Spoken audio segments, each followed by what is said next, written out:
बिजली की समस्या और बाल्टी वाली खेती। एक समय की बात है, रंगपुर नाम का एक सुंदर गांव था। उस गांव में रामलाल नाम का एक किसान रहता था। रामलाल आदमी तो सोने जैसा था, लेकिन उसे एक ही गम था, बिजली विभाग वाले। जब देखो तब बिजली गुल। दिन में बिजली रहती ही नहीं थी और रात को कभी 1 बजे आती तो कभी 2 बजे।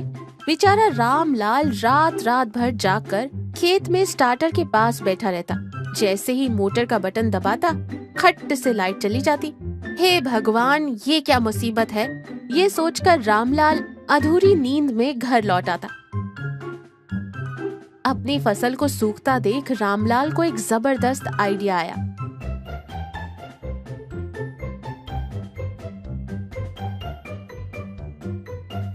ऐसे तो काम नहीं चलेगा। बिजली कब आती है कब जाती है ये तो भगवान ही जाने। इसका कोई पक्का इलाज ढूंढना पड़ेगा। तभी अस्पताल से लौटता हुआ विनोद दिखाई देता है। विनोद के हाथ में ग्लूकोज बोतल का स्टैंड है। अरे विनोद भाई रुको, वो सलाइन की बोतल देखो, बूंद बूंद गिरती है और आदमी बच जाता है। अगर यही आइडिया मैं अपने खेत में लगा दूं तो। अरे रामलाल भाई, आदमियों को ग्लूकोज चढ़ता है, पौधों को भी चढ़ाओगे क्या? दिमाग तो ठीक है। तू नहीं समझेगा भाई। जब बिजली होगी मैं बड़ी बाल्टियों में पानी भर लूंगा। जब लाइट चली जाएगी तो उन बाल्टियों से सलाइन की तरह बूंद बूंद पानी पौधों को मिलता रहेगा। इसे कहते हैं बकेट इरिगेशन।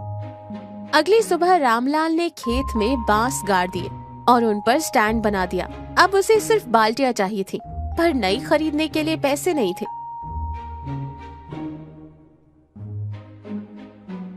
गौरी पड़ोस में गई है, यही सही मौका है।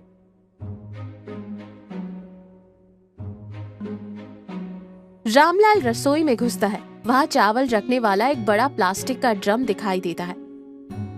वो उसे उठा लेता है, फिर गुसल खाने में जाता है। वहाँ गौरी की पसंदीदा गुलाबी बाल्टी और कपड़े धोने वाला टब रखा था। वो उन्हें भी गायब कर देता है। वाह, रंग बिरंगी बाल्टियां। अब मेरा खेत एकदम कलरफुल लगेगा। रामलाल उन बाल्टियों को खेत में स्टैंड पर रख देता है। नीचे छेद करके ड्रिप पाइप जोड़ देता है और बोरवेल का पाइप ऊपर खींचकर बाल्टियों में डाल देता है। 2 दिन बाद रामलाल अपना प्रयोग सफल होने पर गर्व से अपने दोस्त सोहन, विनोद और अपनी पत्नी गौरी और उसकी सहेली लक्ष्मी को खेत पर बुलाता है।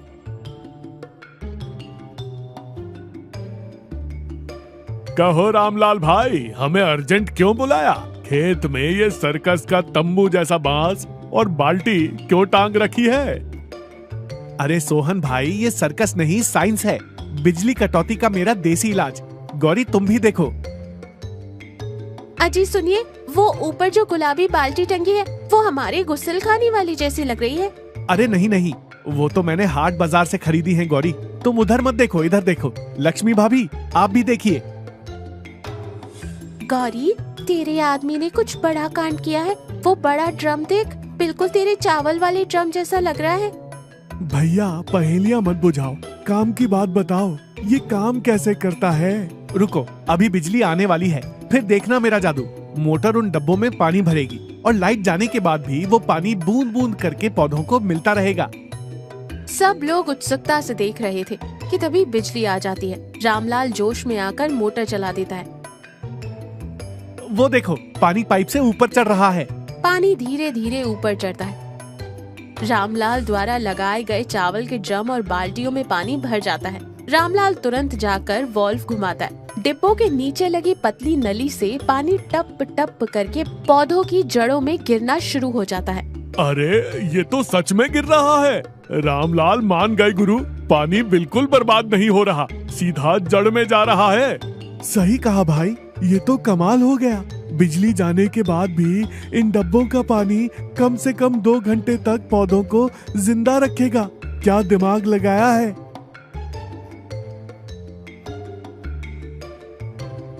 गौरी देख रही है अपने आदमी का दिमाग। पूरे गांव में किसी को ये आइडिया नहीं आया। फसल बच गई तेरी। देखा, इसे कहते हैं रामलाल की बाल्टी टेक्नोलॉजी। क्या कहती हो गौरी? गौरी पौधों के पास जाकर देखती है। सूखते हुए पौधों को पानी मिलता देख उसके चेहरे पर खुशी आ जाती है। बहुत खुशी की बात है जी, पौधे फिर से हरे भरे हो रहे हैं। लेकिन क्या गौरी? वो जो ऊपर शान से बैठा है ना बड़ा ड्रम, वो मेरा चावल का ड्रम है। मुझे पता नहीं क्या, उसके लिए तो मैंने पूरा घर छान मारा, और वो बगल में कपड़े धोने वाला टब भी मेरा ही है। वो गौरी, इमरजेंसी थी ना, नई बाल्टी लाने का टाइम नहीं था और फसल भी बचानी थी। चलो छोड़ो, मेरे डिब्बे गए तो गए, हमारी फसल तो हाथ आ गई। तुम्हारी अकल की दाद देनी पड़ेगी। लेकिन कल बाजार से मुझे नया ड्रम ला देना, फिर इस ड्रम को यहीं रख लेना। पक्का, कल ही नया ड्रम और नई बाल्टी आएंगी। रामलाल भाई, कल मेरे खेत में भी ये सेटिंग करानी पड़ेगी।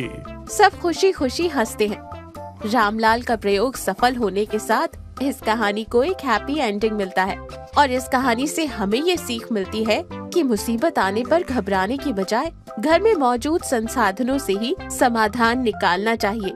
यही असली समझदारी है।